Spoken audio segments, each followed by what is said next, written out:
dihani. Karena jual beli itu menyangkut hak kepemilikan. Barang yang kita jual akan menjadi milik orang lain. Kalau kita sebagai pembeli, maka uang yang kita serahkan kepada penjual akan dimiliki oleh penjual. Jangan sampai kita menyerahkan uang sebagai pembeli atau menyerahkan barang sebagai penjual dengan tidak mantap. Nanti nyesel. Banyak kan orang beli sesuatu setelah berjalan beberapa hari kemudian dia menyesal. Aku kok beli, ini harganya kok mahal, ini kok ada cacatnya, barang kok ada kekurangannya. Atau penjual juga seperti itu. Ini saya jual tanah, aduh kenapa saya jual ya? Kenapa tidak saya jual nanti saja 3 tahun yang akan datang atau 5 tahun yang akan datang? Maka khiyar ini adalah kesempatan terakhir bagi kita untuk betul-betul memastikan jual apa tidak, beli apa tidak. Di pertemuan sebelumnya juga telah dijelaskan 2 bentuk khiyar. Yang pertama khiyar majlis, bahwa penjual dan pembeli selama masih berada di tempat transaksi mereka boleh membatalkan transaksi. Kaidahnya pembatalan transaksi boleh dilakukan dalam khiyar majlis selama tidak ada kerugian yang akan didapatkan oleh salah satu pihak. Ini untuk murojaahnya. Khiyar majlis dengan objek barang semangka boleh namun kita beli semangka sudah dibayar, begitu uang sudah diterima oleh penjual kemudian transaksi kita batalkan karena ternyata istri menginformasikan bahwa istri telah beli semangka. Boleh tidak ini? Boleh. Khiyar majlis dengan objek kursi, beli kursi di toko mebel sudah dibayar kemudian dibatalkan, minta uangnya kembali. Boleh namun boleh. Khiyar majlis dengan objek mie ayam bakso boleh namun tidak boleh, karena mie ayam bakso kalau sudah diracik dia harus segera dikonsumsi. Kalau dibatalkan yang rugi siapa? Penjual. Ini terkait dengan khiyar majlis. Yang kedua khiyar syarat. Syarat tertentu yang diajukan oleh penjual atau pembeli. Kenapa dia mengajukan syarat? Karena dia berpandangan syarat itu akan memberikan manfaat. Contohnya seorang pembeli beli mobil dengan harga 100 juta. Kemudian dia mengajukan syarat kepada penjual. Mobil ini saya beli dengan harga 100 juta. Tapi tolong saya diberikan kesempatan untuk mencoba mobil ini. Mobil ini akan saya bawa pulang selama 3 hari. Saya akan coba keliling selama 3 hari. Kalau oke, enak, sah. Tapi kalau tidak enak, ya saya kembalikan, transaksi dibatalkan. Kalau penjual mengatakan, ya oke, gak apa-apa, bawa saja 3 hari, coba, maka ini boleh dilakukan, namanya khiyar syarat. Kalau yang mengajukan khiyar syarat adalah pembeli, maka yang memutuskan berlangsung atau tidaknya khiyar syarat itu adalah penjual. Kalau yang mengajukan khiyar syarat adalah penjual, maka yang memutuskan berlangsung atau tidaknya khiyar syarat itu adalah pembeli. Kalau jenengan dapat pengajuan dari pembeli, jenengan jual motor, pembelinya bilang, Pak saya coba dulu nih Pak ya, selama 3 hari. Kalau oke nanti uangnya saya transfer, kesepakatan kita nanti motor dihargai dengan 10 juta. Jenengan sebagai penjual tidak kenal dengan pembeli ini. Kira-kira motornya jangan lepas atau betul? Ya jangan dilepas, karena jenengan tidak kenal dengan pembelinya. Kalau pembeli dikasih kesempatan nyoba selama 3 hari, tapi jenengan tidak kenal dengan pembeli itu, jenengan akan rugi karena pembeli berpotensi kabur membawa motor. Ini khiyar syarat. Bentuk ketiga dari khiyar ini adalah aibi. Khiyar karena adanya cacat pada barang yang dibeli. Khiyar aib ini menjadi haknya pembeli. Khiyar aib ini menjadi haknya pembeli. Orang itu kalau beli barang kan ingin bahagia, tetapi kebahagiaan itu akan berubah ketika barang yang sudah dia beli mengandung cacat aib. Jenengan beli HP, setelah HP dibawa pulang, ternyata HP itu setiap dicas tidak bisa full 100% baterainya, hanya sampai 90%, kemudian berhenti. Jenengan kira-kira gelo atau bukan? Gelo. Berarti barang itu, HP yang sudah dibeli itu mengandung cacat. Ini apa yang harus kita lakukan? Ini diatur. Prinsip yang pertama, dalam jual beli, Islam itu melarang adanya kecurangan. Baik kecurangan yang dilakukan oleh penjual atau kecurangan yang dilakukan oleh pembeli. Ini hukumnya tidak boleh haram. Penjual tidak boleh menipu pembeli, pembeli tidak boleh menipu penjual. Sekarang banyak pembeli yang kecewa dengan penjual karena dia merasa ditipu oleh penjual. Penjual merasa kecewa dengan pembeli karena dia merasa ditipu oleh pembeli. Kemarin sempat viral seorang nenek yang sangat sedih. Dagangannya laris, laku, habis, tapi ternyata uang yang diterima seluruhnya adalah uang palsu. Berarti ini pembeli yang tidak jujur. Ada sebuah hadis yang bisa kita jadikan sebagai pedoman bagaimana Rasulullah SAW mewanti-wanti kita untuk menjadi orang yang jujur dalam transaksi. Ini hadis sahih diriwayatkan oleh Al-Imam Muslim. Anna Rasulullah SAW marra fis suqi ala subrati ta'am. Suatu ketika Rasulullah SAW pergi ke pasar dan kemudian beliau melewati seorang penjual yang menjual gandum. Beliau lewat di lapak toko yang menjual gandum. Kalau kita ya beras, jagung, karena makanan pokoknya waktu itu adalah gandum. Fa'adkhala yadahu fiha. Ketika beliau SAW melihat setumpuk gandum ini, maka yang beliau lakukan adalah memasukkan tangan beliau ke dalam gandum itu, merogoh ke dalam. Nah pertanyaannya, Rasulullah kok boleh masuk ke pasar, lihat tumpukan gandum, langsung tangannya dimasukkan? Jawabannya apa? Karena beliau selain pemimpin agama juga pemimpin kaum muslimin, pemimpin negara.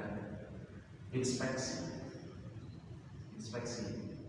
Kalau kita sekarang mengenal istilah belusukan, maka beliau SAW dulu telah mempraktekkan hal tersebut. Kalau ingin mengecek keadaan para sahabat, ya keliling mengecek ada tidak sahabat yang membutuhkan bantuan, membutuhkan pertolongan, keadaan para sahabat bagaimana, dan itu ditiru oleh para khalifah pengganti beliau. Cek anggotanya. Beliau masuk ke pasar, ngecek keadaan pasar bagaimana. Ini lihat setumpuk gandum, kemudian beliau memasukkan tangan. Fanalat asabi'uhu balalan. Saat tangan dimasukkan, jari-jari beliau ini menyentuh bagian yang basah dari tumpukan gandum itu. Ini dalamnya kok basah? Faqala, maka beliau bertanya, "Ma hadza ya sahibat ta'am?" Penjual makanan, penjual gandum, ini apa kok jari-jariku menyentuh bagian yang basah dari gandum yang kamu tumpuk ini? Luarnya kering, dalamnya basah. Faqala, maka penjual penjual ini mengatakan, ya Rasulullah asobat busama. Rasulullah, itu bagian yang basah menjadi basah karena kena hujan. Tadinya di luar, setelah basah kena air hujan, tak balik, tak masukkan bagian dalam. Faqala, maka Nabi Shallallahu Alaihi Wasallam langsung merespon apa yang dikatakan penjual itu dengan mengatakan, ala ja'altahu fawqa ta'ami kay yarahun nas. Kenapa yang basah itu tidak kamu biarkan di atas agar diketahui oleh pembeli? Kenapa yang basah sekarang kamu taruh di bawah? Kemudian beliau bersabda, man khusya falaysa minni. Barang siapa berbuat curang, maka tidak aku anggap sebagai golongan. Karena beliau menjadikan apa yang dilakukan penjual ini sebagai kecurangan. Makanan yang basah dengan makanan yang kering, kira-kira berat mana kalau ditimbang? Yang basah. Beras kalau basah dengan beras kalau kering, kira-kira jenengan beli yang beras basah atau kering? Kering. Kita nggak mungkin beli beras yang basah langsung rusak. Jagung basah atau jagung kering kalau kita beli? Jagung kering. Nah, penjual ini tahu kekurangan yang ada pada barang ketika dia menjual barang itu dalam kondisi basah. Maka bagian basah dia taruh di dalam tumpukan gantung itu yang ditampakkan yang di luar. Nah, kalau kita bawa hadis ini ke dalam konteks sekarang di pasar, jenengan akan dapat fenomena yang lumrah banyak. Contohnya cabai satu karung cabai itu kan biasanya transparan, bisa di luar dari. Yang kelihatan besar itu cabai yang ukurannya kecil atau besar? Besar. Nanti ketika dibuka, apakah seluruhnya besar? Nah, jenengan beli kentang satu karung, itu yang taruh di bagian luar, kentang yang ukurannya besar atau kecil? Besar. Nanti ketika jenengan cek dalamnya, apakah semua ukuran kentang itu besar? Nah, mohon dicek. Kalau Pulau pernah ngecek, karena dulu Pulau jualan teri kentang. Jadi hari Jumat itu marut kentang mas, mulai 30 kilo, 40 kilo, 50 kilo. Pagi setelah subuh sampai menjelang Jumatan. Saat ini boten sibuk. Besok kalau nggak sibuk jualan mas. Karena jualan itu bagus. Rasulullah dulu seorang pedagang, jualan itu bagus. Kenapa bagus? Karena usahanya besar dan rasa tawakalnya juga mantap. Makanya yang paling bagus itu sebagai seorang petani, karena kita hasilnya ini kan nggak jelas. Mau panen tiba-tiba kena banjir, mau panen kena angin, mau panen diserbu babi hutan misalkan. Rusak semuanya. Ini bisa kita dapatkan dalam kehidupan sehari-hari. Bagaimana para penjual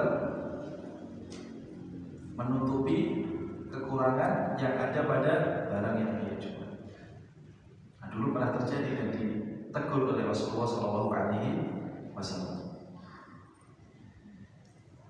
Kalau jenengan beli buah pir, itu biasanya kan dibungkus oleh selimut putih nih, gitu. Itu aslinya kan untuk menghindarkan buah pir ini dari benturan. Kalau benturan kan nanti busuk. Nah, itu tujuan utamanya. Tapi banyak sekarang yang menjadikan pembungkus itu untuk menutupi lubang, busuk, tutup. Wah, banyak persoalan. Dan dulu telah didapatkan oleh Rasulullah SAW. Faqad dalal hadisu anna adama bayani aibi bisyun. Hadis yang tadi telah kita baca menunjukkan kepada kita bahwa ketika penjual itu tidak menjelaskan cacat yang ada pada barang, maka tindakannya itu dianggap sebagai kecurangan. Wa anna min wajibi al-bai' an yudhira al-'aib alladhi fil mabi'i wa bayyanahu lin-nas. Dan kewajiban yang harus dilakukan oleh penjual adalah dia menjelaskan kekurangan, dia menjelaskan cacat yang ada pada barang yang dia jual kepada setiap calon pembeli yang datang. Ini kewajiban.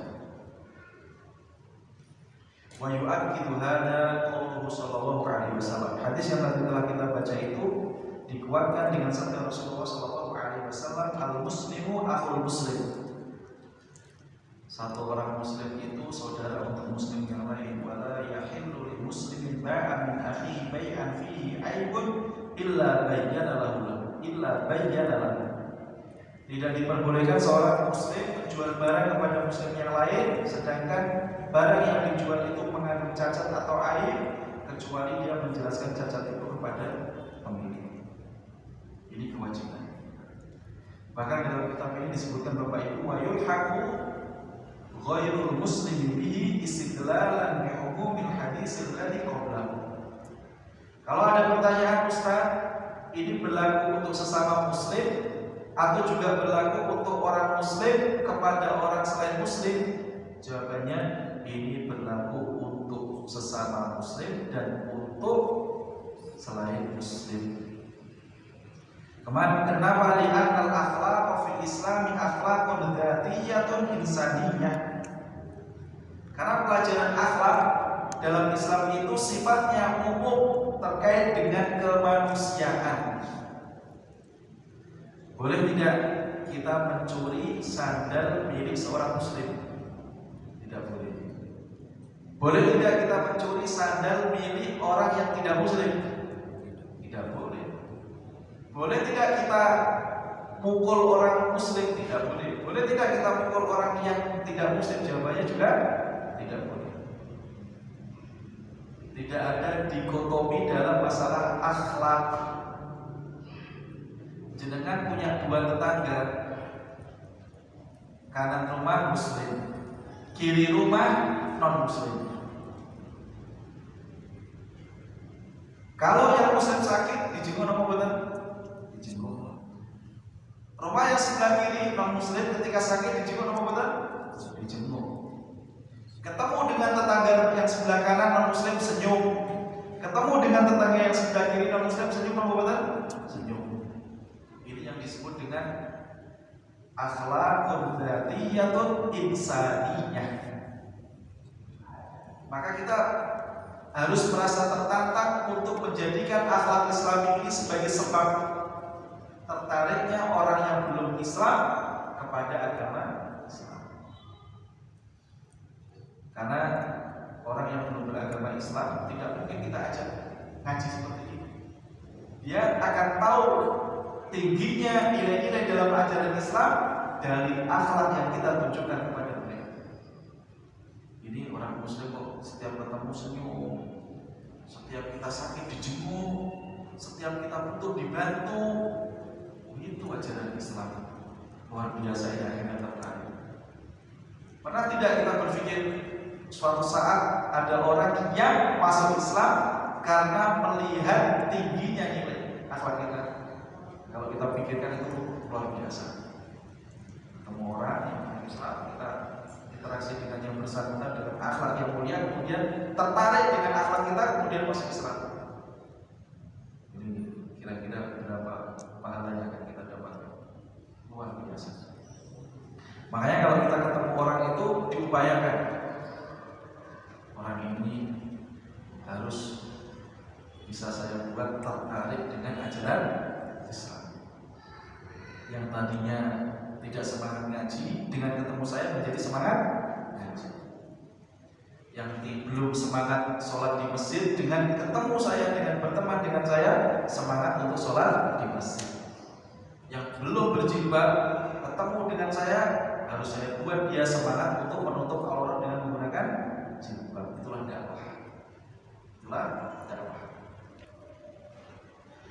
Wa kama yajibu 'alal ba'i bayanul 'aibi yajibu bayanuhu aidan 'ala kulli man 'alima bihi walau kana ghairu muta'aqqidin. Kewajiban untuk menjelaskan aib atau cacat pada barang yang dijual belikan itu tidak hanya berlaku untuk penjual dan pembeli, tapi berlaku untuk semua orang. Kalau kita melihat ada dua orang melakukan transaksi dan kemudian kita tahu bahwa barang yang dijual oleh penjual ini memiliki cacat, kalau penjualnya belum tahu dengan cacat itu, maka kita berkewajiban untuk menginformasikan. Mas, jenengan mau jual motor ini? Iya Ustaz. Itu motornya ada cacat atau kekurangannya loh.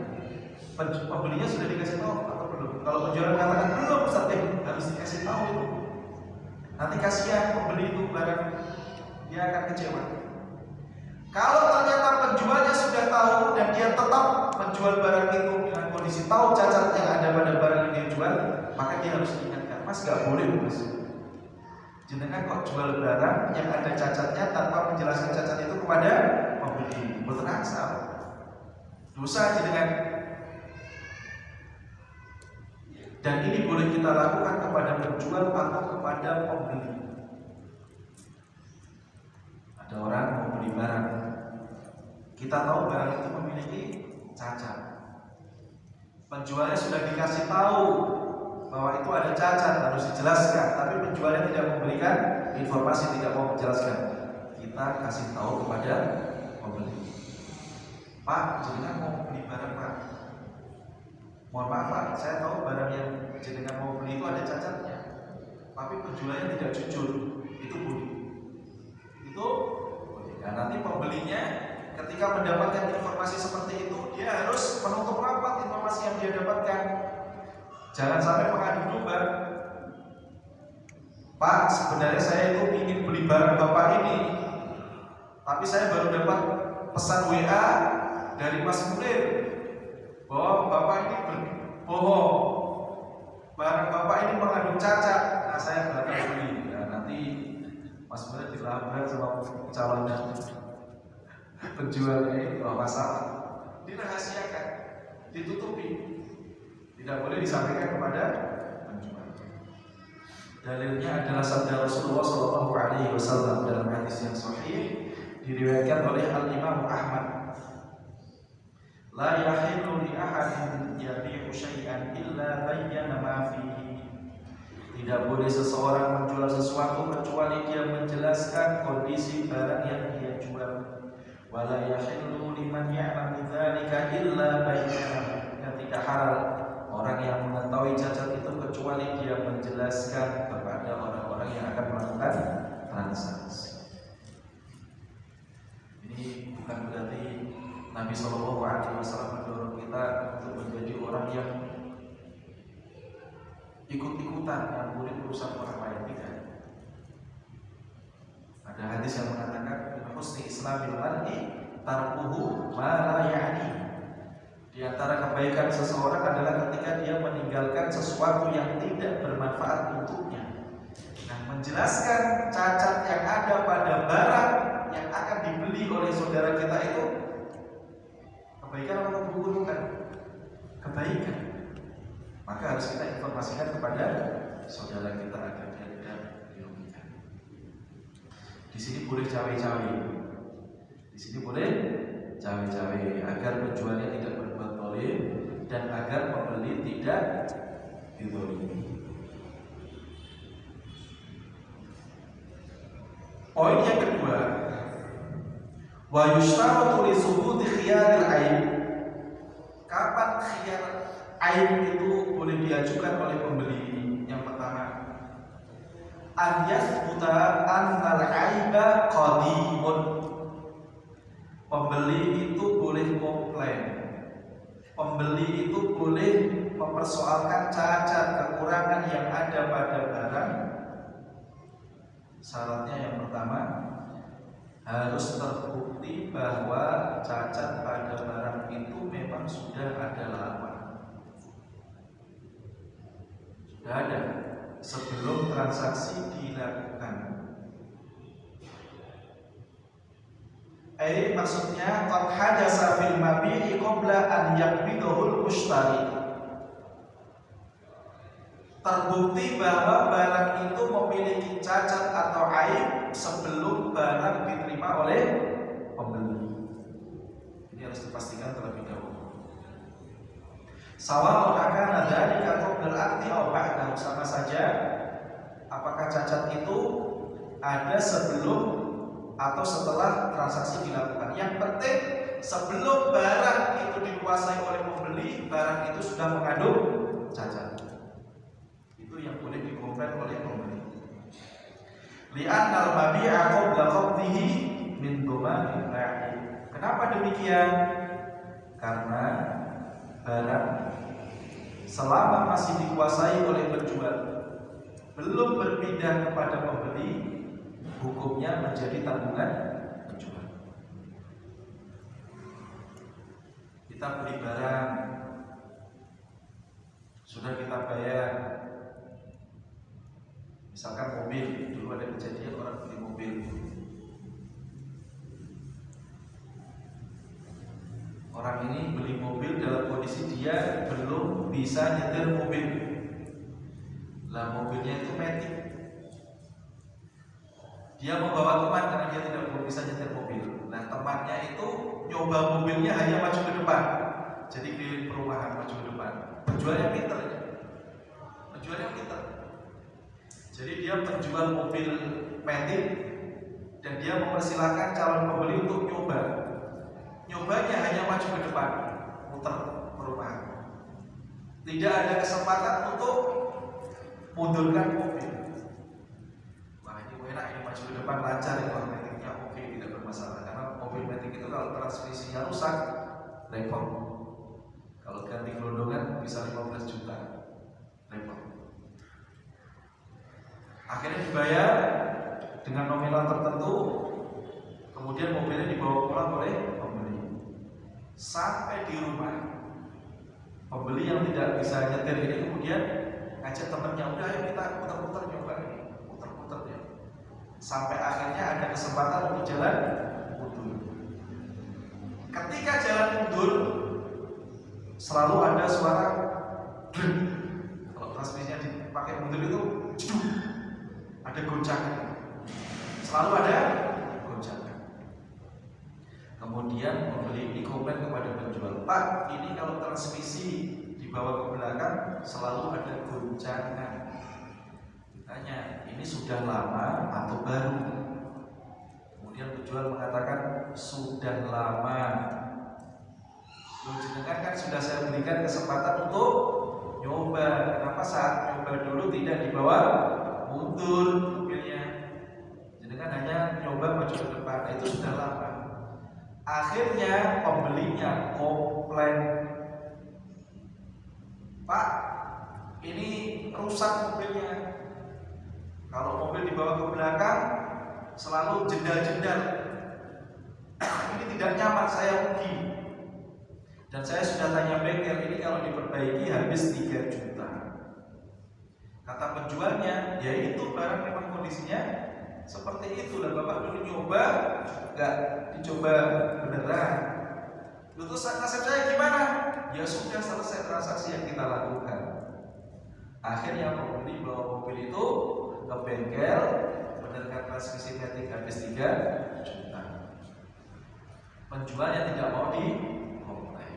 Kira-kira kalau jenengan dimintai pertanyaan, ini yang benar ketika ada komplain pengajuan, yang benar pembeli atau penjual? Pembeli atau penjual? Pembeli. Karena penjual tahu bahwa mobil yang dijual memiliki cacat atau aib, tapi dia tidak menjelaskan kepada pembeli. Makanya kalau ada pertanyaan, boleh tidak penjual ketika menjual barang yang mengandung cacat atau aib, dia mengatakan saya jual dalam kondisi seperti ini. Saya mau jual HP, saya tahu dalam HP saya ini ada cacatnya, tapi saya tidak mau menjelaskan itu kepada calon pembeli karena saya tahu kalau saya menjual menjelaskan cacat itu kepada calon pembeli, maka harganya akan naik tetap atau turun? Akan turun. Makanya saya katakan kepada pembeli, saya jual dalam kondisi seperti ini.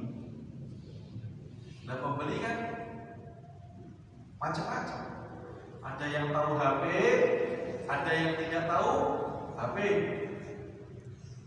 Seperti saya tidak tahu apa-apa. Ini saya nggak tahu mas, kecepatannya berapa, daya tampungnya berapa, dia nggak paham. Gaptek.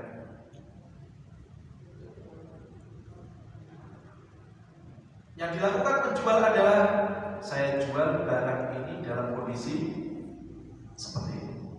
Jenengan mau silakan beli 3 juta, kalau jenengan nggak mau ya boleh.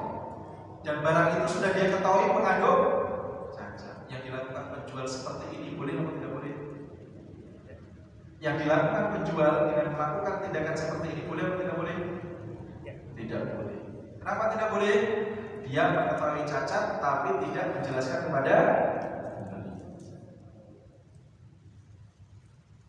Nah, penjual yang sudah mengaji, kalau kasusnya seperti mobil tadi, dia harus menerima komplain. Oh iya, saya minta maaf, memang itu cacatnya lama. Dan jangan ketika ngecek kemarin tidak dibawa mundur ya mobil. Oh tidak, saya tidak sempat bawa mundur, hanya maju ke depan keliling perumahan.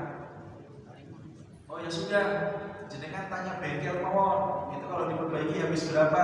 Nanti uangnya saya beri. Nah, itu penjual yang sudah ngaji. Makanya orang yang sudah ngaji itu dalam transaksi jual beli mesti kalah. Mesti kalah. Rahimallahu abdan samhan idza ba'a, samhan idza ishtara, samhan idza ihtara. Allah Subhanahu wa taala merahmati seorang manusia, seorang hamba yang dia itu mempermudah orang lain saat dia melakukan penjualan barang. Jual barang 100.000. Ada nenek-nenek datang. Nah, saya cuma punya duit 30.000, tapi saya butuh barang ini gimana, Nak? Bang, ini regine 100, Bang. Iya nak, saya tahu 100, tapi saya cuma punya duit 30. Dilihatnya kok banyak, jujur, kasihan. Apa yang dilakukan pemuda ini? Gebang atau nopo-nopo. Niki 30.000 jenengan ngetos, semoga bermanfaat. Nah, itu pasti dapat rahmat dari Allah Subhanahu wa taala. Tapi ini sulit. Makanya Nabi mengatakan rahimallahu, Allah merahmati penjual yang seperti ini. Kalau beli juga seperti itu, samhan idza ishtara. Kalau beli memudahkan penjual. Datang ke pasar, mau beli kacang tanah yang jual nenek-nenek sabun sepuh. Bang, ini sekilo pinten? Sekilo 10.000 le. Nggih, Mbah, sakit apa mboten? Sekilo 2.000. Wah, ini rahmat yang tadinya mau datang kabur.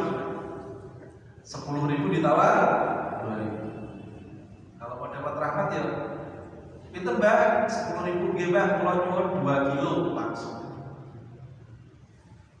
Kalau mau lebih rahmatnya double-double lagi, pinten Mbah niki? Sekilo 10.000 le. Oh nggih Mbah, pakai kula bayari 12.000. Wah. Rahmatnya datang banyak. Tapi untuk level seperti itu nggih susah. Jenengan besok praktekkan kalau ke pasar. Praktekkan hadis gimana caranya? Kalau beli nawarnya tidak terlalu jelek. Pokoknya menggampangkan orang. Selama tidak tertipu, bismillah. Begitu juga yang ketiga, samhan idza tadau. Kalau sedang berurusan dengan orang lain untuk mendapatkan haknya, dia suka kalah. Ada 2 anak namanya A, B. Dapat warisan A, B sama-sama laki-laki. A belum ngaji, B sudah ngaji. Nah, tipikal anak pertama itu kan selalu mendominasi. Dek, nanti pembagian warisan orang tua kita Mas yang ngatur ya. Itu anak pertama. Anak pertama. Padahal kalau anaknya sama-sama laki-laki, hak mereka kan harus sama. Tapi oleh anak yang pertama ini, anak pertama dilawan. Walau kalau bapak kita sudah tidak ada, maka saya anak pertama adalah pengganti orang tua. Itu doktrin yang selalu ditanamkan anak pertama kepada adik-adiknya. Terus pokoknya awakmu ngikuti Mas dalam pembagian harta warisan. Sampai akhirnya pembagian harta waris ini nampak tidak adil. Nah, ada yang sudah ngaji ini apa yang dia lakukan? Gede. Ini hak warisan harus saya perjuangkan sampai titik darah pengajian. Itu kalau belum ngaji. Kalau belum ngaji. Kalau sudah ngaji apa? Nggih Mas betul nopo-nopo. Kalau nggih kertas ini pembagiannya belum adil, tapi masa guru-guru warisan hubungan keluarga kita pecah. Betul nopo-nopo Mas? Betul nopo-nopo. Yang penting Mas, kalau cuma dapat sepertiga nggih betul nopo-nopo. Alhamdulillah Mas. Jadi kan ini 50%. Nggih betul nopo-nopo Mas. Nah, itu. Sakit nopo ini? Ibu-ibu beribu. Bismillah. Wah, ibu-ibu tahu suaminya membelikan cincin untuk ibunya itu loh. Istri wis wah gila lah weger. Iya, sing ditukokno Mas duwe terus. Bojone ra diurusi. Wis nikah yo sing dipikirno ibune terus. Bojone tangane polosan, ibu pokoknya mas-masan terus. Itu yang belum ngaji. Yang sudah ngaji ya paling mintanya ya tidak sampai kadang-kadang. Mas kemarin ngasih ibu cincin ya? Iya deh. Nah gimana? Mas tanganku ini kok kalau kasih kok ya kayak enak Mas. Nah, suami yang ngaji pasti pengen deh. Yo pengen, ayo gas ke toko Mas. Nah, pokoknya ngaji ini harus merubah diri kita. Yang tadinya belum baik harus menjadi baik. Yang tadinya sudah baik harus menjadi lebih baik. Kalau sudah ngaji kepada orang yang sudah berusia yang lebih sepuh, tidak sopan, ketemu guru gak cium tangan, dengan tetangga dia tidak akur. Nah ini perlu dikaji lagi kualitas kajinya. Karena tujuan akhir dari ilmu yang kita miliki ini adalah amanah. Percuma kita punya ilmu banyak tapi tidak ada hal baik yang bisa didapatkan orang lain dari ilmu yang kita miliki.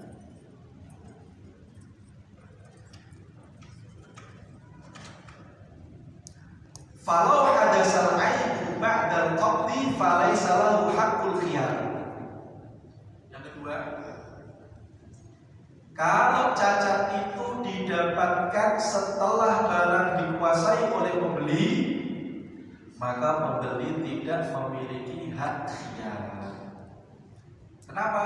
Berarti cacat itu karena unsur kesalahan pembeli. Contoh, beli kulkas.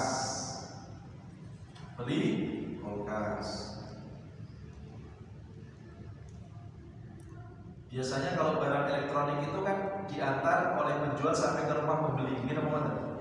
Alhamdulillah itu saya.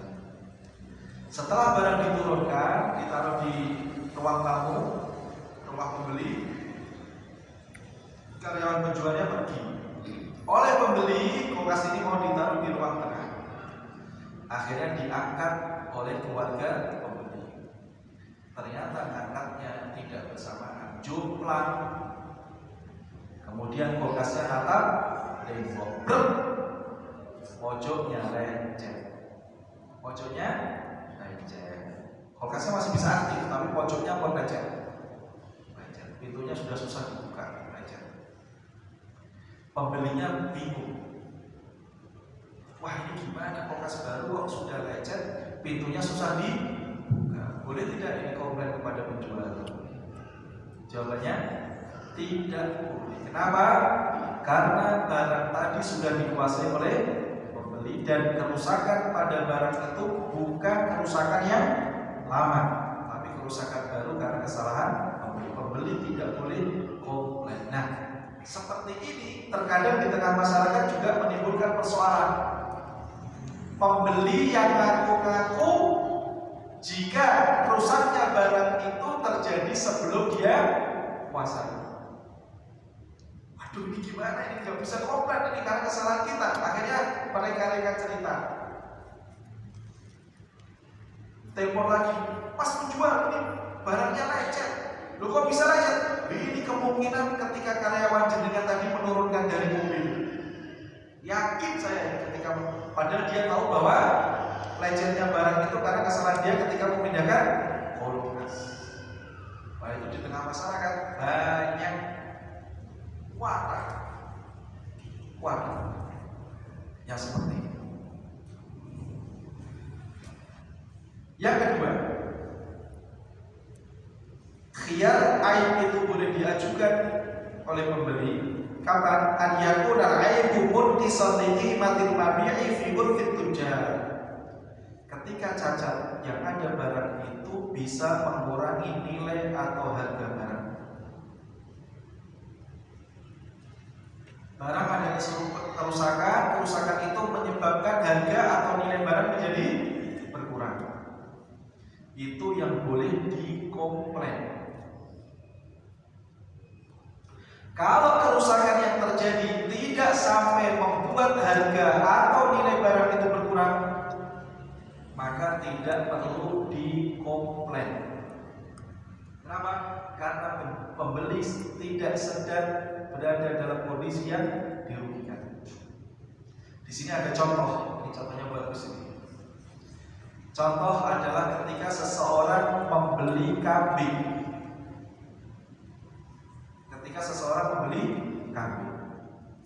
Dia beli kambing untuk dijadikan sebagai hewan kurban.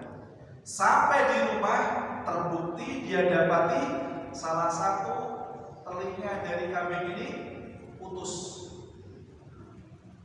Nah, kambing yang telinga yang putus itu bisa tidak dijadikan sebagai hewan kurban? Tidak afdol. Hewan kurban harus hewan yang sempurna, tidak ada cacatnya. Nah, kalau konteksnya adalah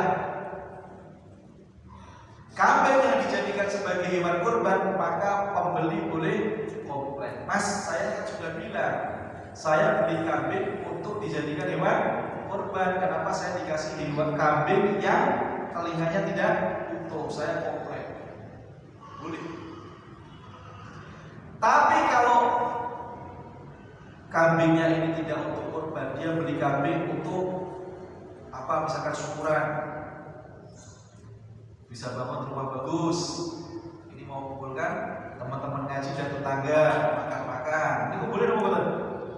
Boleh, bagus. Panggil orang untuk makan-makan, ini bagus. Momennya bertepatan dengan apa? Rumah yang sudah jadi, alhamdulillah. Kumpulan kita menamakan dengan syukuran. Yang penting itu tidak dijadikan sebagai keyakinan, hal yang wajib. Kalau jadi keyakinan repot. Kalau udah pindahan rumah kan ini bahaya, jangan repot urusan lain. Repot. Terkadang hidup kita itu menjadi susah karena kita mewajibkan sesuatu yang tidak diwajibkan oleh syariat. Ini repot, hidup kita akan repot. Dan kalau kita beli kambing konteksnya untuk makan-makan dengan tetangga, dengan teman-teman, dan kemudian kambing yang kita dapatkan itu ada cacat di telinga, kira-kira kita punya potensi dirugikan apa tidak? Jawabannya tidak. Kecuali kalau kita pencinta telinga kambing. Pak, saya ini suka makan telinga kambing. Ini kok saya dikirimi kambing yang telinga satunya panjang, telinga satunya pendek rugi saya ini, boleh komplain kita. Tapi kalau kita nggak suka telinga kami, ya sudah.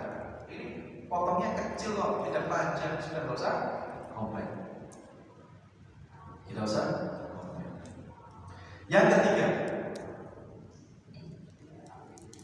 al-yaghliba fi jinsil mabi'i adam. Harus kita pastikan bahwa seharusnya cacat itu memang tidak ada. Biasanya cacat itu tidak ada, tetapi kok sekarang ada. Ini saya rugi nih. Seharusnya tidak ada. Kaman istaro sayyaratan min wakalatiha summa tabayyana lahu ihtira'u ajalatiha.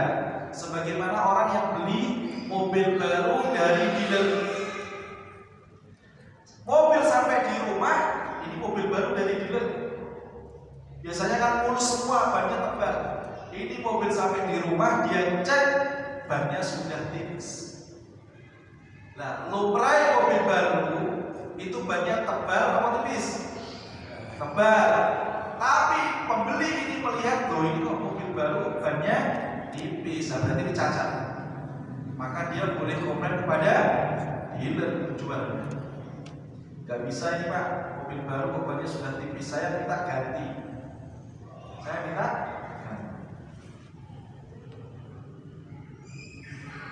Amaro istaraha musta'malatan summa ittala'a 'ala dzalika fala yathbutu lahu khiyarun.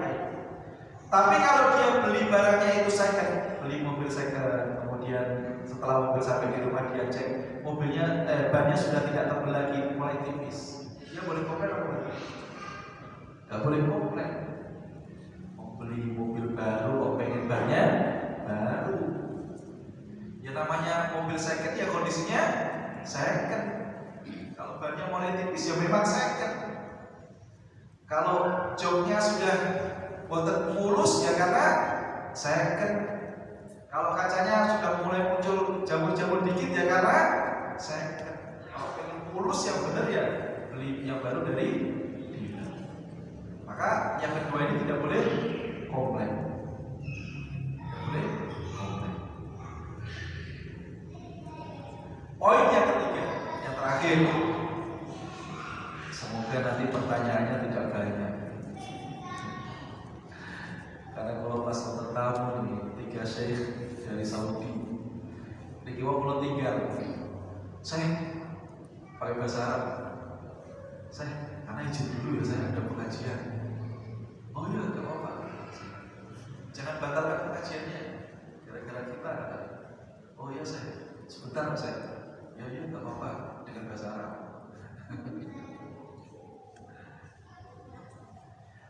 Kalau pembeli mendapatkan cacat pada barang, apa yang dia lakukan? Yang pertama, dia boleh membatalkan transaksi 100%.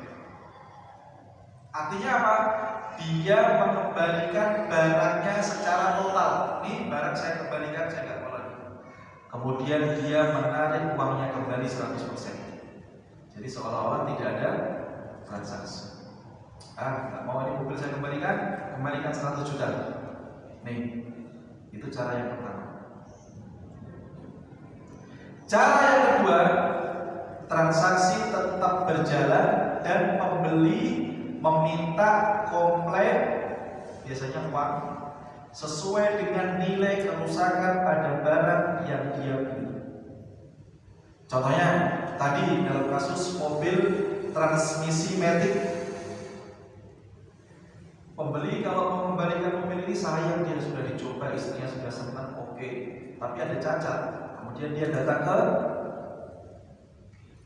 bengkel, Mas, untuk membenarkan, membetulkan transmisi matic ini habis berapa? 3 juta. Kemudian dia menginformasikan kepada penjual, Pak, ini transaksinya oke, tetap jalan, tapi saya minta kompensasi 3 juta untuk memperbaiki matic yang bermasalah. Penjualnya harus kasih. Kalau penjualnya tidak percaya, dia bisa mengatakan, kok 3 juta gimana ini maksudnya? Itu keterangan dari siapa 3 juta? Dari bengkel, Pak, kata pembeli. Yaudah, saya minta nomor bengkelnya. Kemudian penjualnya ngecek, Mas, ini betul nggak kerusakan ini diperbaiki dengan 3 juta? Oh iya, Pak. Nah dalam kondisi ini pembelinya jangan kong kali kong dengan bengkel. Sekarang ini banyak yang kong kali kong, Mas ini nanti penjualnya akan telepon jenengan. Kan tadi kesepakatan kita membenarkan dia habis 3 juta, jenengan nanti bilang 5 juta ya. Nah itu banyak juga yang seperti itu. Terus pokoknya dunia ini memang wah ruwet dunia tipu wes. Makanya kita ini harus berdoa, ya Allah semoga saya hidup di dunia selamat, anak cucu kita selamat. Keruwetan dunia biar untuk mereka, yang penting kalau selamat ya Allah wes. Ruwet kita ini hidup, ruwet.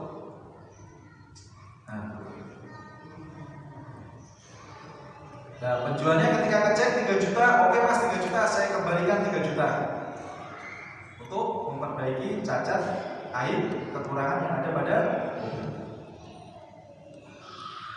Atau pilihan yang ketiga, nah ini pilihan yang berat ibu-ibu ini. Apa? Tahu cacat, komplain, tapi ketika penjual tidak mau kasih kompensasi, pembelinya sabar. Ini susah. Biasanya kita itu pilihnya kalau nggak diganti, pokoknya angkat apa? Kalau tentara ya angkat senjata, kalau jenengan angkat apa?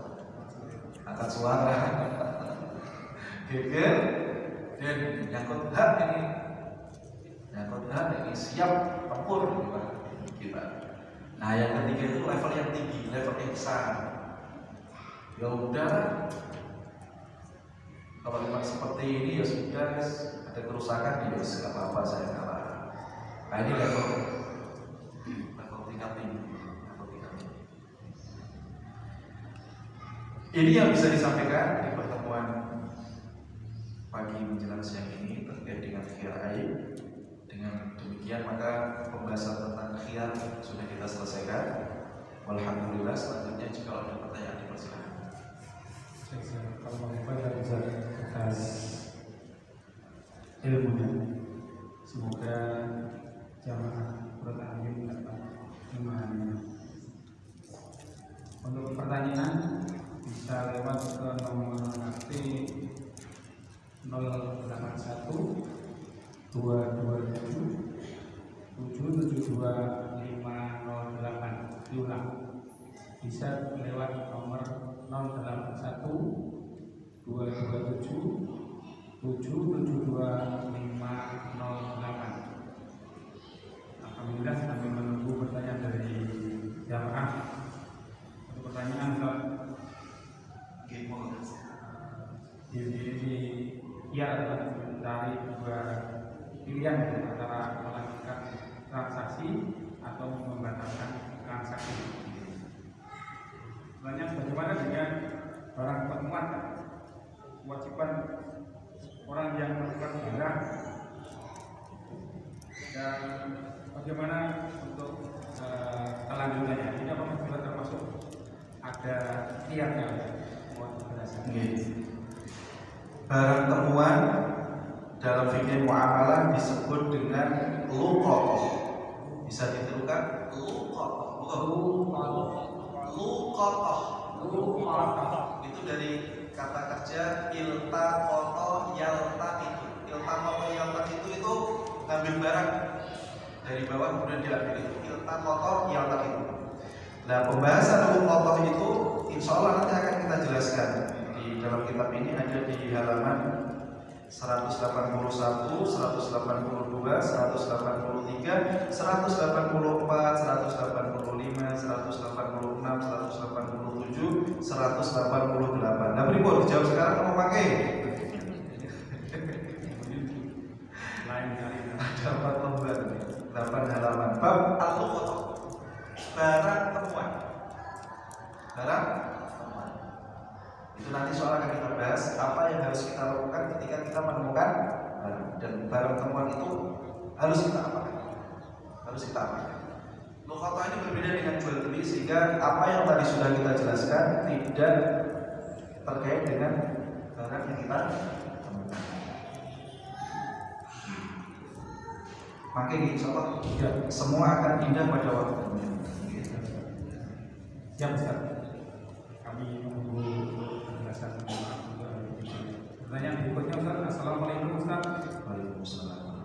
bertanya, dalam kasus pembagian warisan yang sudah ada ketentuan baku secara syariat, kalau dalam prakteknya terjadi seperti contoh yang sudah disampaikan Ustaz tadi, di mana ada ahli waris yang mengalah sehingga pembagian waris tidak sesuai dengan syariat, bagaimana hukumnya? Mohon penjelasan. Kalau ada ahli waris yang kalah sehingga dia mendapatkan jatah sedikit dari apa yang semestinya dia dapatkan, yang pertama, praktekkan sabda Nabi SAW, unsur akhaka dhaliman aw madluman. Tolonglah saudaramu yang berbuat zalim dan yang didolimi. Para sahabat tanya, Rasulullah, kalau saudara kita didolimi, kita akan tolong dia. Terus bagaimana cara kita menolong sahabat kita yang berbuat zalim? Kata Nabi SAW, ingatkan dia bahwa dia sedang melakukan kedoliman agar dia tidak lanjut di atas kedoliman tersebut. Maka kita tidak boleh diam. Makanya tadi ketika saya berikan contoh, saya sampaikan ketika kasus dua anak tadi kan, anak yang kedua didolimi oleh anak yang pertama.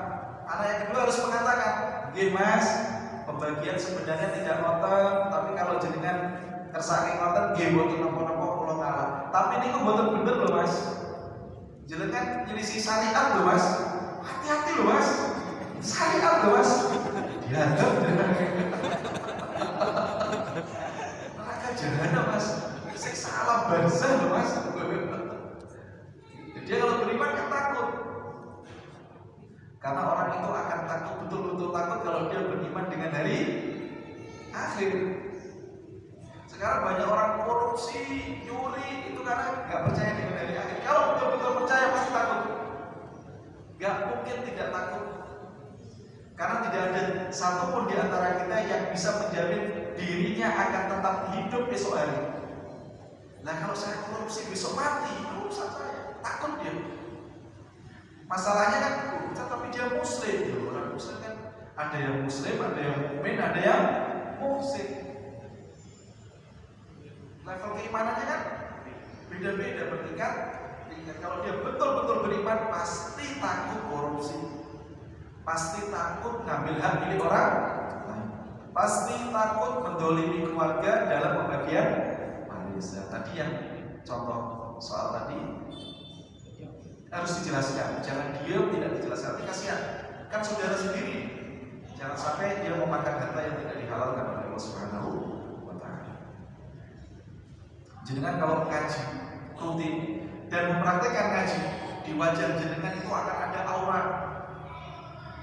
Perkataan jenengan akan diperhatikan. Jenengan punya saudara yang belum ngaji, jenengan ngaji, jenengan gertak dengan dalil. Dulu ini ampun, ngeri ya seperti itu. Mas, hati-hati loh Mas. Apalagi jenengan pakai bahasa Arab, Mas, ittaqillah. Urusannya dunia akhirat. Kalian jenengan wajahnya serius karena orang beriman. Oh itu kalau orangnya beriman juga gemeteran di mulutnya.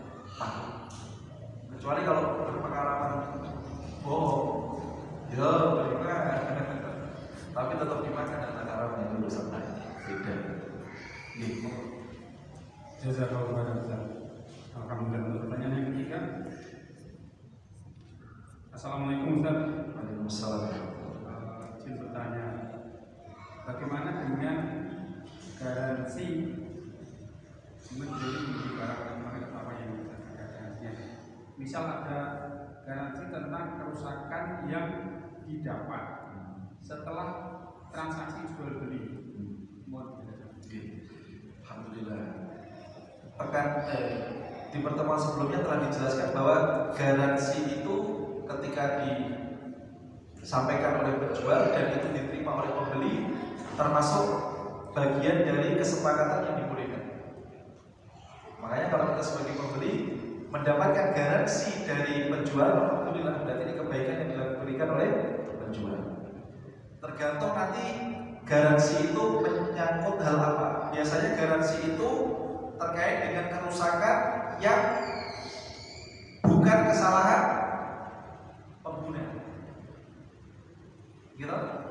kalau kesalahan pengguna kira-kira masuk garansi mau betul? Boten biasanya. Penjual itu memberikan garansi biasanya kerusakan yang bukan karena kesalahan pengguna. Jangan beli mesin cuci otomatis kan pakai tombol-tombol. Kemudian tanpa ada kesalahan apapun tiba-tiba otomatisnya rusak. Itu juga bisa komplain. Dan tukang servisnya penjual itu pasti bisa mengidentifikasi ini barang rusaknya karena kesalahan pembeli atau bukan. Dia bisa mengidentifikasi. Contohnya, oh ini kok dalamnya basah semua ini. Nah ini pasti disiram air oleh anaknya, oleh anaknya pembeli pasti. Waktu barang yang kokos-kokos itu rusak ya wajar karena kena air. Itu nanti yang tukang reparasi pasti tahu. Biasanya penjualnya nggak mau kasih garansi. Pak ini ganti onderdil biaya sekian. Kok nggak digaransi? Ini kesalahan jaringan antara pengguna. Ini basah pasti karena kena air. Kan nggak mungkin kena air sendiri kalau tidak ada kesalahan. Itu biasanya penjualnya. Tapi kalau ada penjual yang pokoknya rusak boleh diservis gratis, lah ini luar biasa. Jadi penjualnya, masya Allah. Kalau kita dapat penjual seperti itu ya, alhamdulillah. Garansi diperbolehkan. Garansi diperbolehkan buat apa? Satu lagi Ustaz. Assalamualaikum Ustaz. Bagaimana dengan transaksi karena objek transaksinya sudah bertambah atau berkurang? Contoh membeli kambing etawa atau mungkin sapi limousine yang mahal. Belum diketahui aibnya, artinya kekurangannya. Tapi kambing tersebut sudah hamil, kebetulan langsung dipelihara beberapa satu hari dia beranak. Bagaimana untuk si penjual minta kompensasi dalam menghitungnya? Dari pertanyaan tadi diceritakan bahwa bagaimana sikap penjual dan pembeli ketika barang yang dijual itu ada tambahannya. Ya, Berubah. Contohnya adalah penjual kambing etawa atau sapi limusin. 1 pekan setelah barang itu dikuasai oleh pembeli, kemudian sapi atau kambingnya beranak. Yang ditanya apa? Si penjual minta kompensasi. Penjual minta kompensasi, boleh atau tidak boleh? Terkait dengan penambahan barang. Boleh atau tidak boleh? Kalau penambahan itu terjadi setelah barang dikuasai oleh pembeli, maka penjual sudah tidak memiliki keterkaitan lagi. Penjual sudah tidak memiliki keterkaitan lagi. Sehingga tidak boleh penjual mengajukan komplain. Karena penjual ketika dia menjual barangnya pasti sudah mengetahui dengan detail kondisi barang yang dia jual. Sehingga kalau ternyata penambahannya itu terjadi setelah barang dikuasai oleh pembeli, penjual sudah lepas, dia tidak boleh mengajukan apapun. Dan di zaman kita sekarang ini hampir kecil kemungkinan penjual tidak mengetahui bahwa kambing atau sapi yang dia jual dalam kondisi hamil. Pura-pura mengatakan, oh itu saya kemarin tidak tahu kalau kambingnya hamil. Loh, kalau perutnya gede kan pasti, kalau hamil kan pasti perutnya gede. Nah biasanya penjual yang tahu bahwa kambingnya hamil itu dia akan menjual kambingnya dalam kondisi hamil. Dalam kondisi hamil. Nanti ada pertanyaan, Ustaz bagaimana hukum menjual kambing yang bagaimana menjual kambing yang hamil dan anaknya itu ikut masuk ke kalkulasi? Itu hitungnya bagaimana? Itu nanti ada jawabannya. Padahal barangnya itu diketahui atau tidak diketahui? Tidak diketahui. Jumlah anaknya itu yang di perut itu 2, 1, 3 diketahui atau tidak diketahui? Tidak diketahui. Jantan atau betina diketahui atau tidak diketahui? Nah nanti soal di pertemuan lain akan dijelaskan bagaimana cara menghitungnya. Tapi kita tahu bahwa kalau kambing itu hamil biasanya dia perutnya dan biasanya penjual langsung mengkalkulasi ini tak jual dalam kondisi dia hamil. Sehingga kalau kemudian kambing dia serahkan kepada pembeli, uang sudah dia terima. Setelah 1 pekan kambingnya lahiran, ya dia tidak boleh menuntut apapun dari pembeli. Jazakallahu khairan atas jawabannya Ustaz. Alhamdulillah, termasuk itu pertanyaan yang terakhir dari ini karena Ustaz juga ada tamu. Semoga dalam pertemuan ini kita mendapatkan pencerahan ada betul ilmunya dari Syekh Arab Saudi. Semoga kita dijauhkan dari berkata-kata atas nama Allah tanpa ilmu dan dijauhkan dari berbagai jenis kesyirikan dan maksiat. Sebelum kami tutup, saya telah pelajaran ada salah karena kesalahan dan kepatiran kami, ada yang hak dan ada yang berkuasa. Mari kita tutup dengan doa kafaratul majlis. Subhanallah wa bihamdihi asyhadu an la ilaha illa anta astaghfiruka wa atubu ilaik. Wassalamualaikum warahmatullahi